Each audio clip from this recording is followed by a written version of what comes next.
Are you calling him back? He's on the line. I'm on the line now. Are you still getting the echo? Let me see. Mic check or check. 1, 2. We hear you good now. Yeah, we hear you good. We hear you good on our side. Okay. Yes.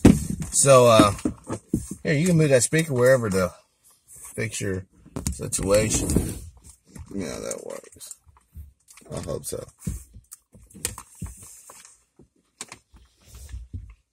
Okay. Well, I'm already recording mine. Are you going live on yours? No, I'm taping it. Well, right. I'm going to edit out you eating food. It's all good, man. I mean, this is all real time. So, welcome to the other morning show. I'm TruePowerIsMine. I'm Dimebag Doily, and today is August the 3rd, 2018. The year of our Lord. Today's guest is Judge Joe Brown. We all know who he is, what he's about. I just want to say thank you, Judge, for taking the time to check us out. And no problem. Judge, I wanted to get your input on some stuff that happened probably a couple of weeks ago. The stuff with the brothers over down there in South Central LA ran out these white supremacist groups that was down there was going to protest Maxine's Waters headquarters. And after that happened, about the white supremacist sneak attacks on black civilians in California, immediately after that happened, like with the girl in Oakland on the train platform, the guy down in Long Beach that got shot and killed inside a bathroom at a family reunion. And then there was another guy, I think, that was outside of Anaheim, California. Yeah. Make sure when you do this, future credibility, not you so much, but when you use those terms, make sure that you got all the I's dotted and the T's crossed for future credibility. Okay. In other words, it doesn't do good for anyone to start talking about it was a coordinated thing, and then it pops up as random. Right. No, I wasn't saying that it was coordinated. It just seemed kind of weird how those incidents took place after that. Well, maybe, but this has been going on for a long time, and you just haven't had much attention paid to it. Right. So it may be that it's just statistical math. It comes out when somebody starts reporting on it now, it starts making it look like it's all the same group planning this. But when you start using the white supremacists, I think that's not doing good in terms of centralizing what you have. You got a lot of stress out there in the world right now in America, and people have no explanation, so they scapegoat us. Now, that may be ordinary random white folk, or it may be some specific organization of white folk. I think we need to find out first. Right. But anyway, stuff happens. So why are we whining about it instead of doing something about it? Right. Right. I mean, no one expects those on their knees. But the real thing is, I want to ask you about what's the Trump thing. You know, I mean, just because people are like, oh, he doesn't like women or minorities or Hispanics. He puts them in cages, which we all know, you know, that's been done prior. Do you think there should be a point in time where we all collectively step back, we stop with the stupid bashing, we recognize this man is the president of the United States, respect the office at least. And then if he does anything outside the Constitution or outside law, then we hold him to task. But keep these stupid ass feelings that has no relevance in reality kind of to ourselves. Yeah, you know, in my lifetime, I think probably the most offensive person they've had in the White House has been Ronald Reagan. I mean, that was really garbage, but I love him. I call him Saint Ron. I call him Saint Ron the Reagan, you know, because they love him so much. But that senile scoundrel, you know, he was talking with a figure and the worst of the worst. You know, people don't like what Trump does. Just take it as a word up, you know, to the wise to consider how they reacted to Ronald Reagan. And they seem to love him. In my opinion, he's far worse than Trump. Said much more inflammatory stuff.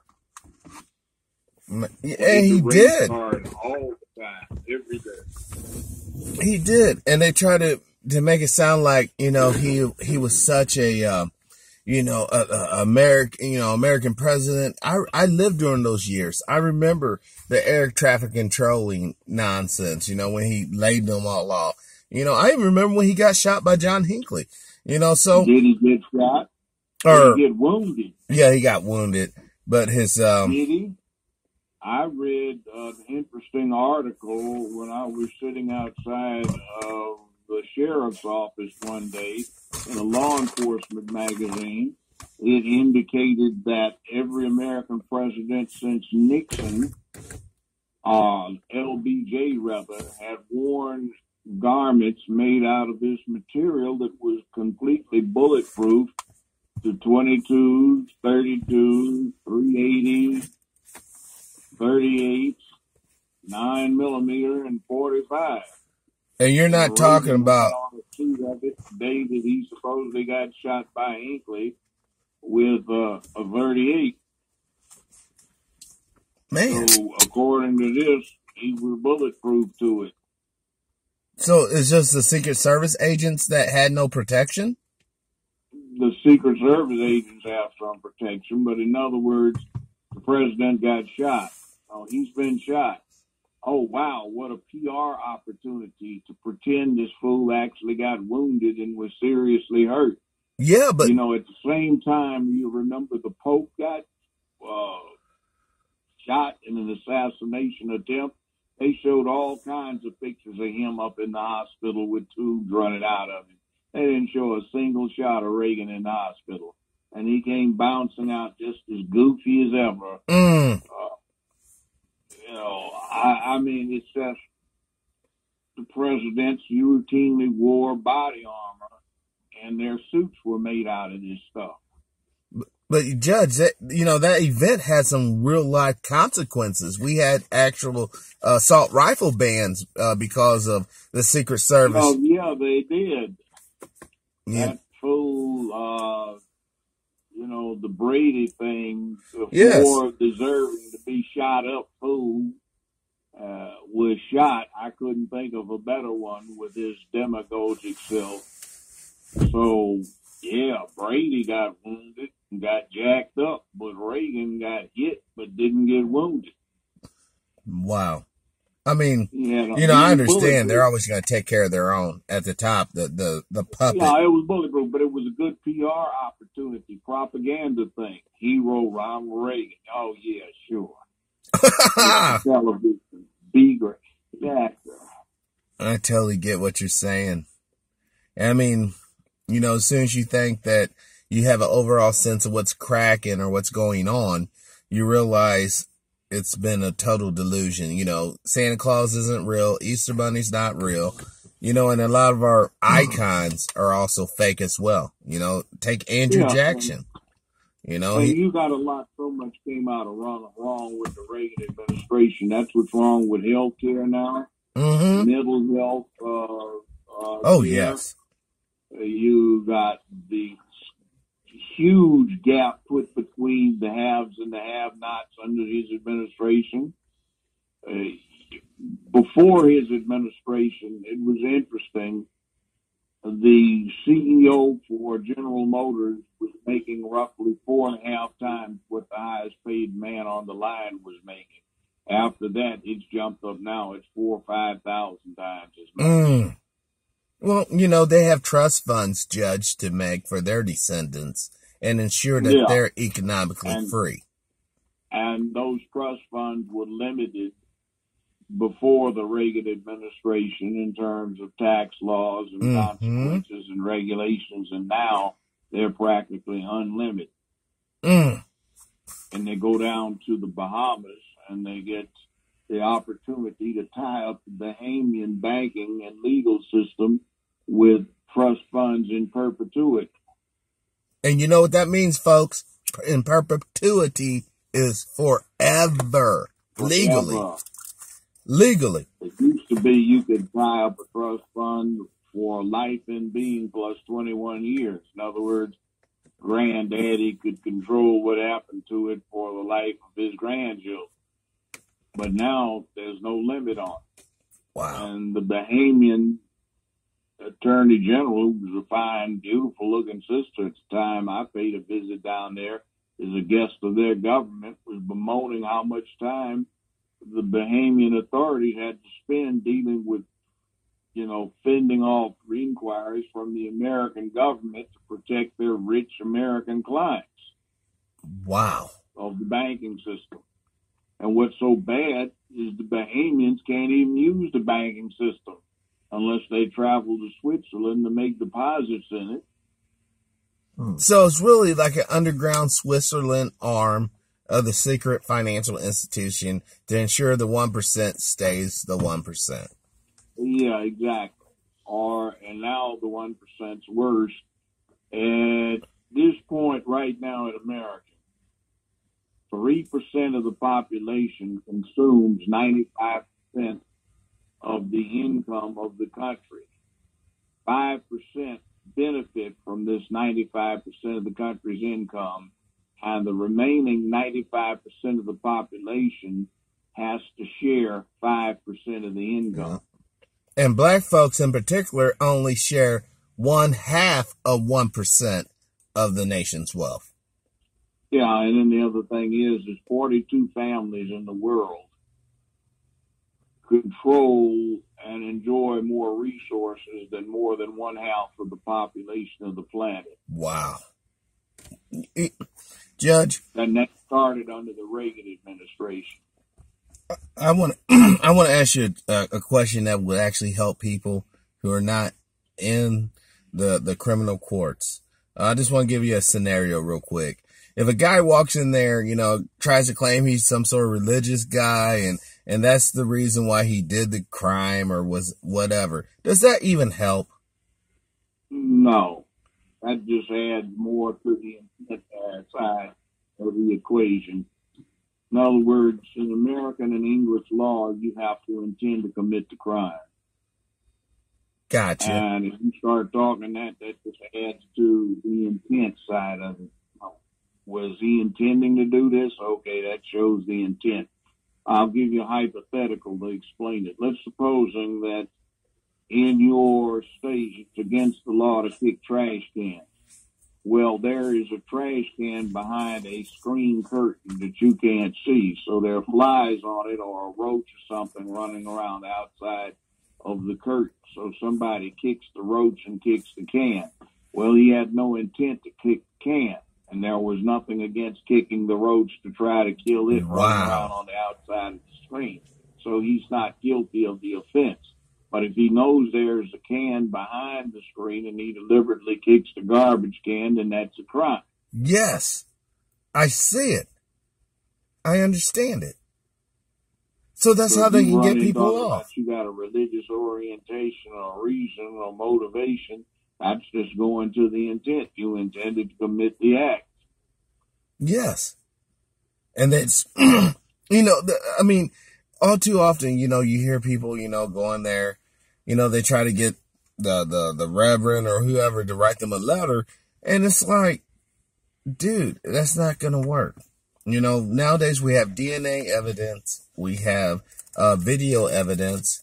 So I guess what I'm ultimately saying is, boys and girls out there, you young folks, if you're thinking that you're going to do some sort of Scarface move and be some sort of drug kingpin and all this and that, you got to realize you're going to be deep six immediately as soon as the authorities realize it's in their advantage to take you in. Because they already know you're doing it. Doing something against public peace, dignity, and order. And if it looks like a concerted, organized activity, it's more dangerous, so the standards of proof drop. And when you get into a conspiracy, that's viewed as being so dangerous that even legal acts done pursuant to conspiracy become criminal acts. Wow. So it's looked at as such a threat that the standard of proof drops. Well, how come we cannot apply that same logic and concepts to white supremacy and the systematic oppression? White supremacy is a label that some of us in our zeal have put on something that when you get down to trying to prove it, does not come out to be a concerted movement like the label white supremacist sounds. It just becomes a mental attitude and an outlook that a lot of white people may have. Wow. So that gets into First Amendment stuff. Do you feel superior to these colored people? Well, there's nothing wrong with that. It's your legal right. And colored people act on it? Well, yes, you may act on it, but there's no concerted effort between somebody that might be labeled the white supremacist number A and somebody who might be white supremacist labeled G. It's just a matter of attitude or outlook, worldview. Right. It's like the equivalent really is there are people who are dog people and people who can't stand dogs. There are cat people and people who can't stand cats. And some people are in the boat. So when you start dealing with white supremacists as a label, it's more like this is a dog person, this is not one. Wow. Right. And the trick is, how do you disseminate the two? Well, the trick is having enough masculine fortitude to not be in a position where they can take advantage of you. Yes. Yes. They'll blow, yea, though I walk through the valley in the shadow of death, I fear no evil because I'm the baddest motherfucker in the valley. Yes. Or don't fuck with me while I walk through this valley. Yes. You may get me, but it's going to cause damage to you. Exactly. And you only do it once.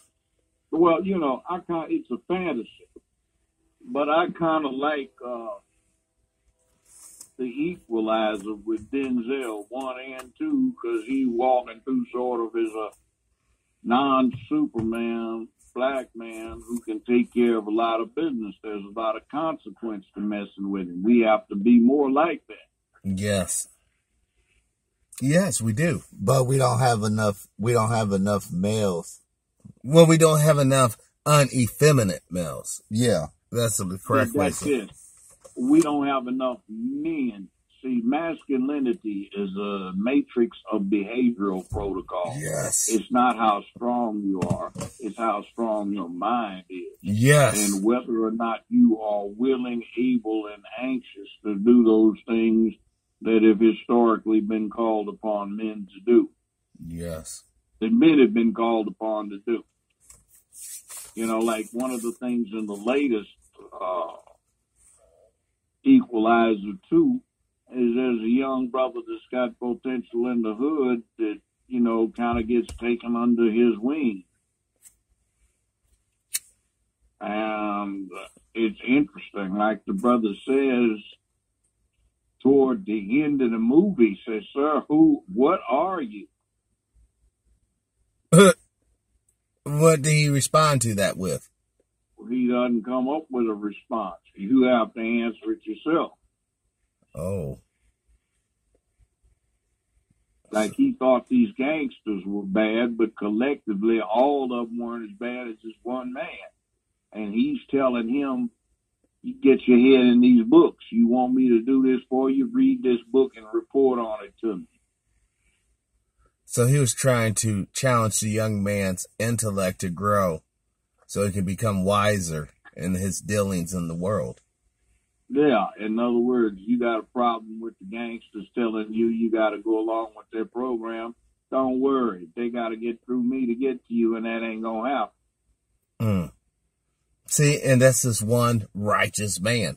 And I call that a righteous man, Judge, because I am assuming that if he's willing to stand up and take on these basic savages, barbarians, heathens, whatever you want to call them, to ensure that this young man or young woman gets what they need to survive, that's heroic to me. That's worthy. And see, he's a spy. The plot behind in the two stories is that he's supposed to be dead, but he's not. So that's how he outed himself out of the spy business. So he didn't get burned by the agency that he was working for?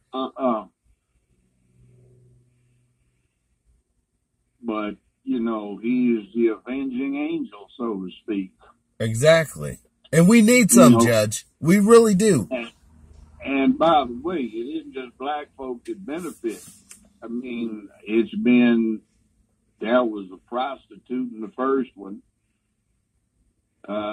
This one, a rich little girl whose daddy was a Mideastern potentate and mama was an American, and, you know, all kinds of people. Even a rather broke down old white guy got help. Who missed his sister. Well, that's what it's supposed to be about. Seriously, at the end of the day, you know, I had Jane Ellie on the show on Special Report, and she broke it down for us all.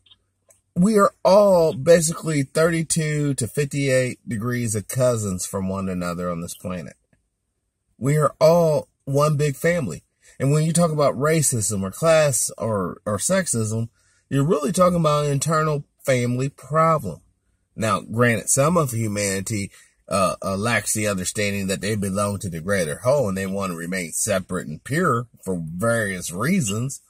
But that's all nonsense. And honestly, you know, I mean, I hate to even echo Ronald Reagan in this matter, but it's like, if we ever did find out that there was an intelligence outside of us that was collectively manipulating us and forcing us to basically be clowns playing roles on this world stage, then we would rapidly dissolve some of our internal bullshit and come together collectively to ensure that all of us and all of our descendants can prosper and live in a harmonious existence. Well, yeah, but there is a thing here. If you back off and you raise humanity objectively, you're going to get a pyramid. There are very, very, very, very few people at the top of that pyramid, and many toward the bottom. And what that select group at the top does determines what happens for all the rest of them.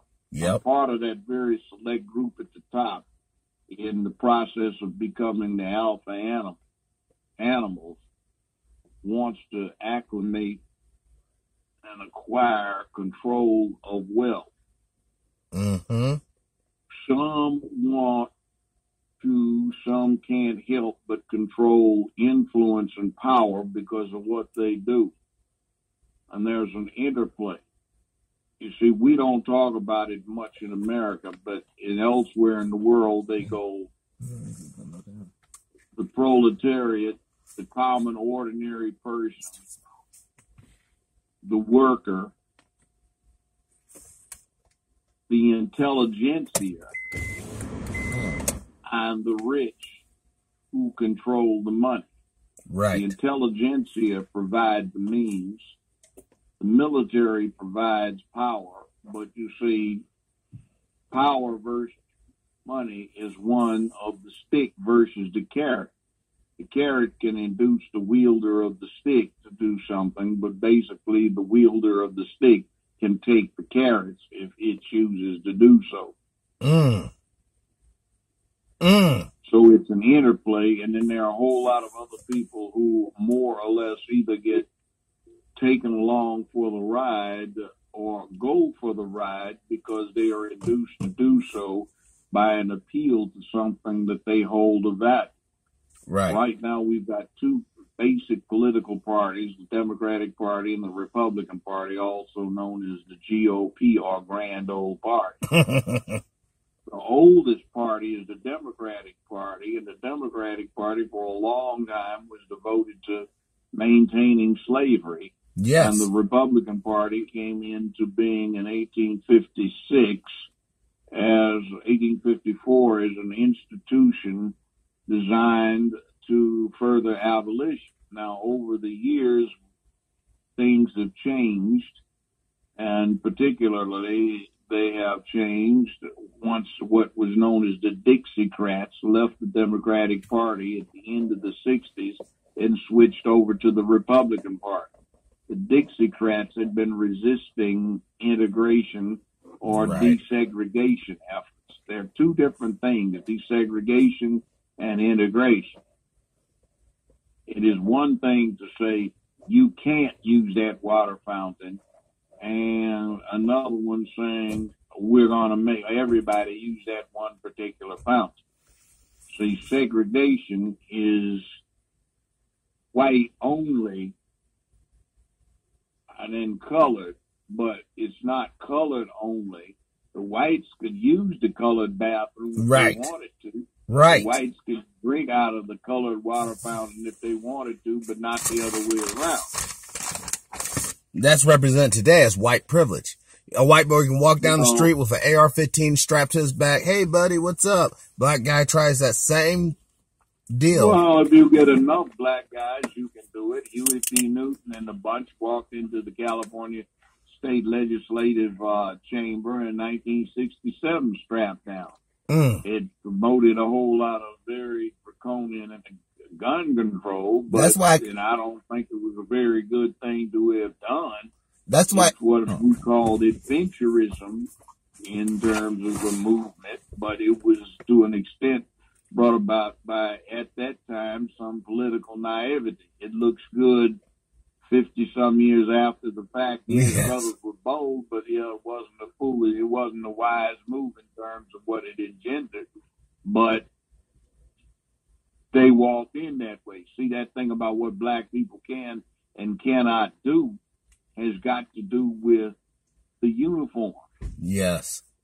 You see, I say, understand that if you're looking, we talked about this before, if you're looking at men all over the world, whether you're talking about in the People's Republic of China, whether you're talking about China in terms of the one that's now confined to Taiwan, if you're talking about Japanese, if you're talking about Africans in Lagos, Nigeria, South Africa, Ghana, Kenya, if you're talking about Europeans in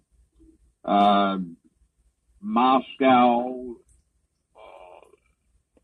you're talking about Prague, you're talking about Paris, Rome, Berlin, you're talking about London, you're talking about Native Americans in South America, anywhere, men of power and authority and able to vest violence dress the same way.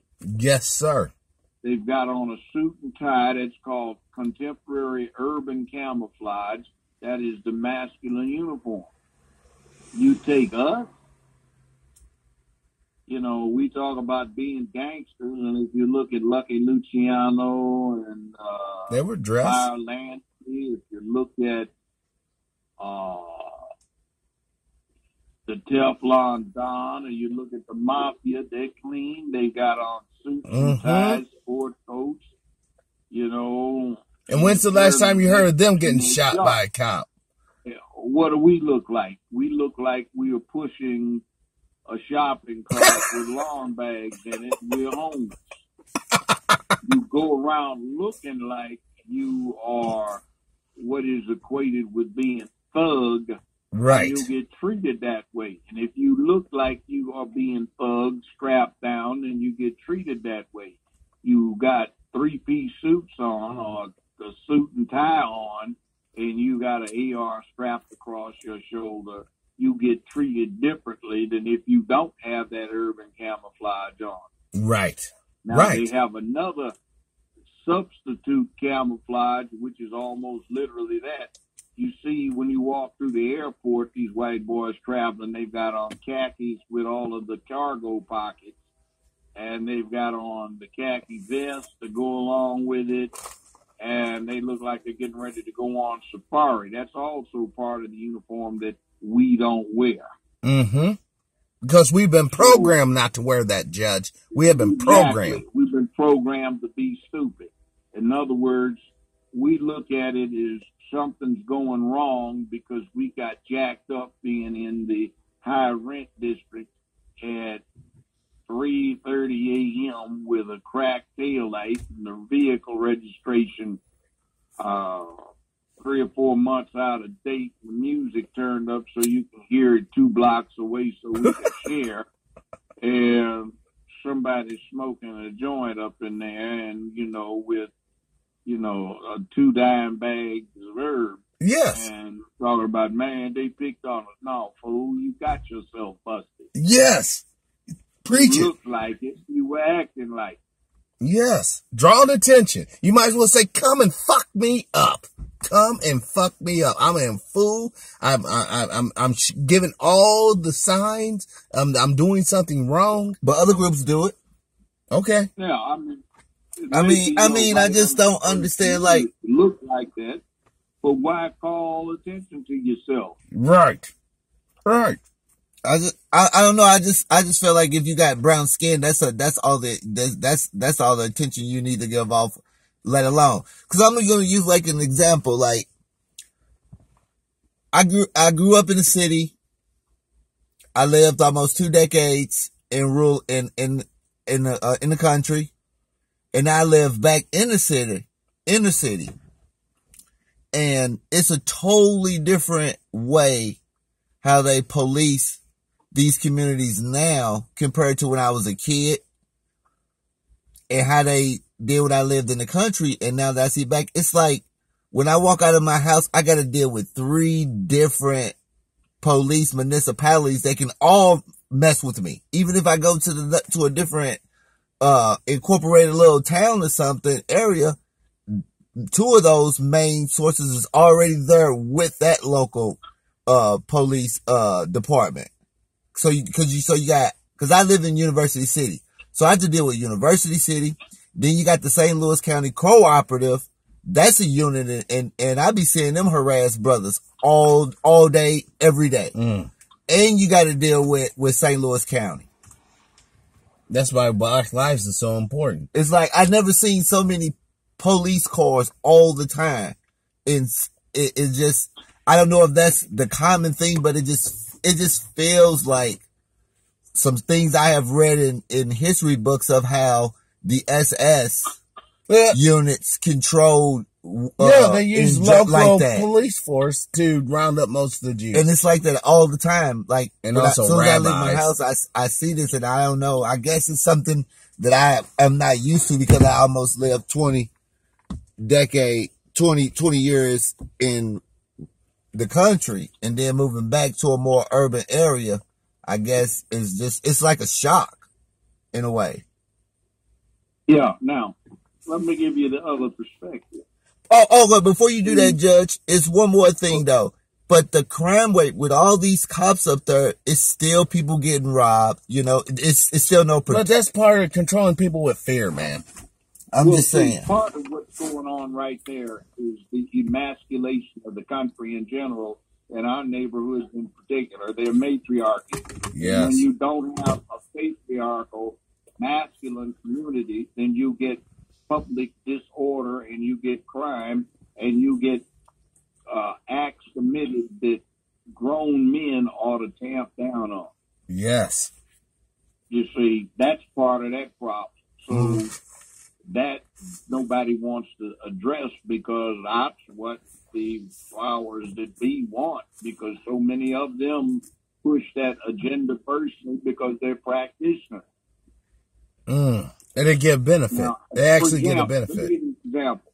That stand your ground bit. Stand your ground basically reflects the law that's been in place in self-defense for almost all but maybe 8 states out of the 50 for the last 100 years. But they decided to put that label on it. It's like, for example, Full Metal Jacket, a war movie, started talking about locked and loaded. Well, to begin with an American rifle, you can't lock it and load it if the hammer is not cocked. You can't put the safety on. The drill is you put a live magazine in the weapon when you were getting ready to exit the perimeter. And your sergeant would say, all right, gentlemen, load them up. Let's move out. And then what would happen is he would then give you the command, load them and lock them. And what you would do is you would chamber around and put the safety on. Well, you could put the safety on an American rifle if you had not cocked it. So that was a signal to you, okay, I can't put the safety on. I don't have a round chamber. If it gets hot and heavy, I need to have a round in there. So, all right, let's load them and lock them. Chamber around, put the safety on. But the movie started saying lock and load. So now everybody says lock and load, which is not what the official term is. But everybody looks at it that way. So they put this label, stand your ground, as an evil. And look at poor Trayvon Martin.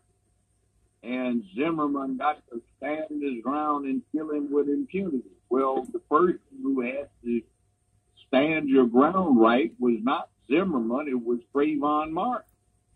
And then most recently, just this past week, a black man was in a fast food place getting something for one of his kids when some white racist who was drinking thought he had cut the line. He hadn't, but the white racist started acting a fool and cussing at him, calling him the N-word. So the brother quickly left the place, walked outside, and the white boy decides to charge up on him and reach under his coat like he was going for something. And the brother shot him one time, bam, missed him.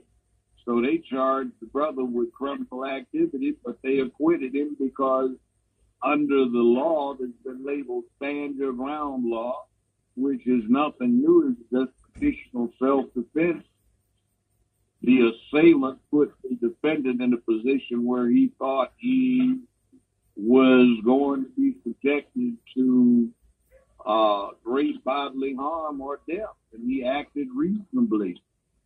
So he got acquitted. So, see, that can work both ways. It ain't that some white folks used to kill black folks, and yet the black mayor down there at Florida City is campaigning against stand your ground, and the ignoramus doesn't even know what it means. So it's just that kind of stupidity that gets us into a trick bag. Yes. Be careful what you ask for. You just might get it. Yes. And a lot of us, Judge, we're asking for the wrong damn thing. We're asking for the thing that will actually validate and enrich the system in which we're under, instead of asking for the thing that will actually personally liberate us all. Now, how you think we're going to get that? We ain't got no money. Some of this stupid, emasculating feminist stuff. We had a set of laws, for example, that led to the stupid situation which came up with that castle doctrine. You've all Yes. Okay, somebody breaks into somebody's home to burglarize it, all right? They slip and fall on the homeowner's staircase, so they sue the homeowner for damage. Yes. But they broke in there to burglarize the place, which is one of the most God-freaking awful situations you can think of. So somebody said, you break into somebody's house, you basically break into the house. It's not the homeowner, it's you, fool. So we're not going to let you sue the homeowner and put him through all these things. You broke into dude's house, you suffer the consequence. That's castle doctrine. But this scoundrel, what's his name, Anderson Cooper, who doesn't like guns, put it up that the castle doctrine had to do with Trayvon getting executed by Zimmerman. No, that had nothing to do with it because they weren't in a home. Right. They were on the street. The way it went down is Trayvon's minding his own business. Right. He's walking down the street. Zimmerman charges up on him. That puts Trayvon on notice that he's got the right to self-defense. An assailant is attacking him. So when Trayvon and Zimmerman get to struggling and then it's shown that Zimmerman has a pistol, Trayvon, under Florida law, had a right to take Zimmerman's life. So he started beating his head against the sidewalk to render him incapable of a further assault. So at that point in time, what really happened is it wasn't white supremacy that went down at the trial. It was that there's a high population of Cubans from that particular generation of Cuban immigrants to America that voted in the DA's race. The DA wanted to keep his job, so it was a politics thing brought about not by white supremacy, but by political power of the Cubans in that district, which they have had a strong influence in for a long time. That's just an exercise in power politics that we don't seem to understand. We're always begging somebody, and we don't vote collectively and effectively. Right. We don't vote like, what's in it for me? What do I get out of it? Well, I'm going to take off my job, lose this money. What am I going to get? No, we vote for religion.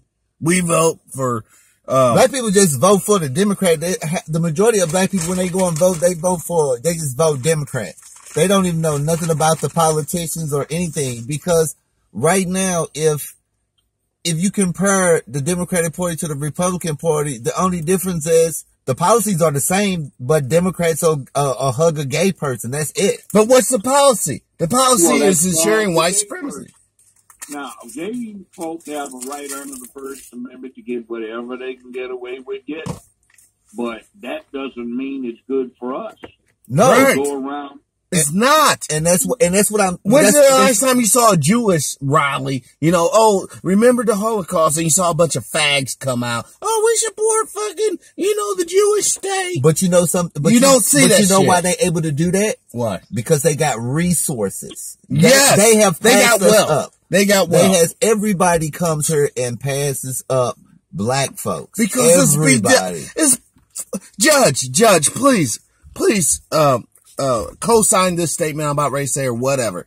That's because there's been a systematic system in place to ensure that your grandfather, my grandfather, did not have the economic means to build wealth to send to us. Right. It will take, if you take the average white person and you take the average black person, just for that average black person to get that same amount of wealth that average white person have, it would take them 280 years. Well, let's 280 on the plainest white, basic white person. Going on in here too. What's that, Judge? You ever been to Jamaica, man? No, sir. I want to go, man. Yeah, man. It's 7 a.m., man. I believe to open up my shop on St. Elizabeth Highway, man. I got to go down, man. I'm in indoor. I got to sell my merchandise, man. You see, so when you go see the guy's shop, it's made out of cardboard and tar paper, but he's selling stuff and he knows the bottom line on the cost of acquisition, distribution, his profit margins. and he's making money off of being a merchant. We don't understand that. You see, everybody comes to America with an understanding of that, and they make money. You get a Mexican family comes in, the extended family brings more people. There are 15 to 16 of them living in a 2-bedroom house, and they prosper. In 25 years later, they own some convenience stores and gas stations. Yes, sir. Now they're prospering, and they're starting to talk about sending their kids to college, or the kids joining the Marine Corps or the local police department to become citizens. Yes. And see, we've been here, but we do not discuss this at our dinner tables. We don't understand it because it's alien to us. We have not a clue. We sit around loudly talking about Jesus and what the preacher's been saying, pimping the people for their money for the collection plate. So we don't, not all preachers, but too many of them. Yes. Now, we've got a situation where we just don't get it. And see, a lot of us even say, damn, we used to have a thing about that's a common Negro, or don't act so common, or don't act like a low-class Negro. Yes. And, you know, when you in a restaurant, you know, act like you've got some manners and sense. Teach your children something at home so they don't run around the restaurant acting crazy and getting out of hand. And we don't want to hear what you got to say on the other side of the restaurant. Yes. Thank you for sharing, but keep it to yourself. Yes. Don't be so loud. Yes. And acting like you're drunk all of the time. White folk do it too, but there's a time and a place. You know, so it's like you living in a neighborhood and then you get a new couple moving in and they aren't so bad. They've got 1 or 2 kids, but then one of them's got a niece or a nephew who is out of control. So the other member of the family saying, can you let them stay with you to get them out of this area with a bad influence? I'm sure they come over, but the first thing they start doing is they got to bring their posse because there's good hunting over there. And all these folk got all of this stuff, all these things, and they don't even lock their doors. So now you start bringing in a crime wave. Yes. So, you know, when a lot of times when we start identifying ourselves with a certain way of carrying ourselves, the criminal mentality gets a pushback. They don't want that crap either. We don't want it. No, right. And it's not like it's a small minority. I want to bring the point home. The other day, I did a web search of rap music, right? You know, songs about, you know, I killed a nigger, blah, blah, blah, I killed a nigga, blah, blah, blah. And then I wanted to do a rap search, you know, instead of killing a nigga, I killed a cracker. Not one out there. Not one out there. And then the other thing, that N-word too. See, that didn't start with young men. That started with no good women of ill repute who were having babies to get a bigger check. Yes, sir. And they started calling their little sons 2, 3 years old the N-word, you're no good N daddy, you ain't damn, you just like him. Preach it. You saw a good illustration of it with that family in Boys in the Hood that John Singleton came out with. You saw how that went down, and then the boys start hearing themselves called that. They start calling each other dogs because they hear their mother say, all men ain't nothing but dogs, honey. I hear you every last one of them, they dogs. So that's how they start calling themselves. And now it's gotten to be, you know, part of the language. You know, everybody. The culture. My man, my in this, in that, you know, and they start thinking of themselves that way, but still a pejorative. It's an insult. Exactly. And you calling yourself a bloody damn insult when it ought to be something fighting words where you take somebody's head off. Yes. Using it. Yes. But we got to go around and we call us that because our stupid mamas used the word because they didn't like what we were. Right. See, part of this big equation is that we've got to do something about this matriarchy, because the black woman has been the main key to imposing slavery and second-class citizenship throughout this country's history. She taught her children to put up with this.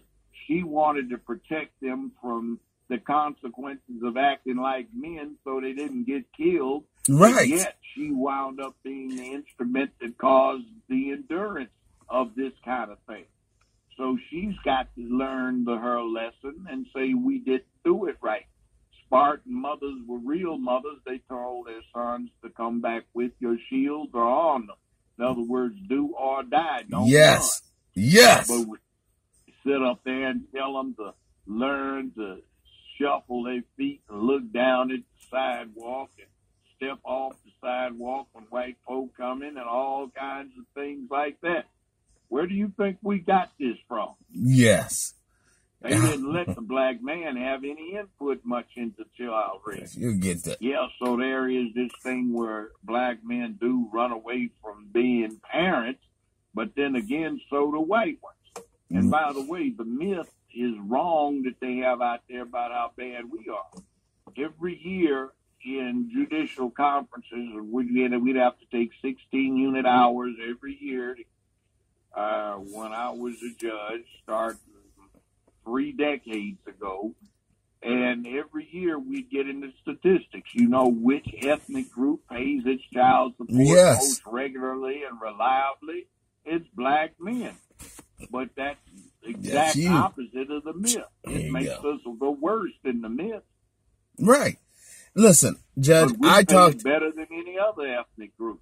I talked to an FBI like charlatans like that clown Obama getting up back in 2008 when he was campaigning. He was in front of a mostly white audience in downtown Chicago on Father's Day saying, my black brothers, we have to do better. We are the worst when it comes to paying child support. That's when Jesse Jackson muttered he needs his balls cut off on that open mic because Jesse knew that he was lying. Obama said that. Yeah, he said that. See, that's what provoked that saying. You know, he might have been just in his ignorance. He had no connection to us. He didn't get to see mainland America until he was in his early 20s and didn't get into the hood the first time, other than driving through on a taxi or a limo from the airport until he was in his late 20s. Oh, my God. Yeah, folks. So he doesn't know what the hell's going on. But see, he's part of that whole thing, too. Right. But we buy into anything on appearance rather than substance. Yes. That's why the majority of black people that voted for Hillary. Well, you know, Judge, I was about to say, I talked to a FBI contractor. He does cyber. I want to say something else about that before you do it. Okay. He was running against McCain. Now, it was the question of we voting for a good black brother versus a white boy. Right. But, you know, you have to deal with who does a man leave his legacy to. Mm-hmm. So the interesting thing is McCain has some grandchildren. But guess what? The grandchildren are half black. What? So what is he going to leave his legacy to? We had somebody that was more likely to do something for us on the theory of doing something for his grandchildren wow. than the person we actually got in there because he looked like. That's the first time I've heard that. His sons were naval officers, but while they were in the Navy, they met and married black women. So that means that you got black grandchildren. Wow, I never heard that. I never heard that, he Judge. Didn't put it out. But the bottom line is this true? So it was tit for tat. You got a half black somebody who's got an American white woman for a mama, who has grandparents, grandfathers who fought for the American Confederacy to preserve slavery, and you got an African dad. But you don't have anybody who has black Americans. Yes. You don't have any mamas. You don't have any daddies, grandparents who had to put up with being black in America, Yes. segregation, Yes. Jim Crow, all of the Reconstruction crap. You have nobody in your family. I understand. But what happened was he had a white mama and an African dad. Mm-hmm. But you got somebody running against him who's got grandchildren in the same situation. The grandfather has 2 black daughter-in-laws. You see what I'm saying? I see it. Put yourself in the position. You ain't going to discriminate against your beloved grandchildren. Mm-hmm. You're right. You're right, See, Judge. we didn't pay attention to that, so we got the chance to get a brother. Appearances, more power to him, I guess. But the bottom line is he didn't do a damn thing for us when he was in there. Exactly. Never was. Now, Unless you were gay. Aaron Allen for some personal reasons, but he's right about him pulling the covers off. I've been saying Obama was not a damn thing, but just a front-off job for us. Yes. But He you wasn't got, anything but white inside, an Oreo cookie. yeah, but you got people right to this day. You got black people right to this day will say he was a good president. And did what? Well, You tell me. I don't know, but I'm just. Damn. I know he didn't do nothing. About Trump being an embarrassment when you sit there and haven't said anything against St. Ron the Ray gun. Yeah, You know, I just think black people. I just think we're in like a dire situation as a group, and it's not. And from some of the people I've talked to, I don't think everybody is on. It's some brothers out here that really knows what's going on. yeah. And down. But when you got generation upon generation upon generation of black women being raised by single black women that are bitter broads, and then that culture just gets passed down to where that black woman wouldn't be able to identify a good brother if he slapped her in the face with a pile of bricks. Yeah, like for example, all this up in arms stuff to some white preacher called Oprah the Antichrist. She is to the black community. What's your problem? You know, well, that's our Oprah. That's your Oprah? What did she do for you? Was she a black billionaire? Yeah, Roger King made her that way. Right. Roger King's daddy started television syndication. The Little Rascals, the Three Stooges, Laurel and Hardy, all of these cartoons we used to watch on television, that was Roger King Sr. Roger King Jr. was a football player, big 6'5" tall, burly white boy. Damn. Badass, drunk a lot of whiskey. He and I got along fine. He recruited Oprah after auditioning her, and he said he wanted a poster child for ugly, stay-at-home female America. And Oprah was as good as it got for that. And he made sure she was a rich woman, and he handled all of her finances. She started going downhill when he died suddenly at 69 of a heart attack. And he discovered Oprah, and he was the one that CBS wound up giving him a division with me in it, Judy in it, Dr. Phil in it, and Oprah. And Roger King liked me. And by the time, you know, the last 4 years came around to the show, I was beating Phil every day, and I was beating Oprah every day in the ratings, except every now and then when she had a tearjerker, she'd do okay. And I was bumping Judy's behind, but they didn't want a black man beating Jewish prince. So that wasn't going to happen. They kept changing the ratings. But Roger King made Oprah. But we got that thing in there, and what was he making on? He just said, well, to be frank, it was this feminist tendency. They wanted to cry rather than to get solutions. They wanted somebody who could feel them rather than solving their problems. Yes. You know, that's that book, Men Are From Mars and Women Are From Venus, and they weren't interested in solving stuff. So So I gave them somebody that could make them cry on notice, you know, and all that stuff was worked out, got great ratings, and I made her a very wealthy woman. You know, Judge, We don't even realize that. in that Hollywood thing. You walk into OWN right now. She sold it, by the way, recently. But until she sold it, you walked into OWN. You see one little tight leg pants wearing little gay boy, black, prancing around as a foul flirt, and 2 or 3 little bald-headed black lesbians in there, young, 20-something. And then everybody else working up in there that was in charge of something was a 40, 50, or 60-year-old white lesbian. Oh, God.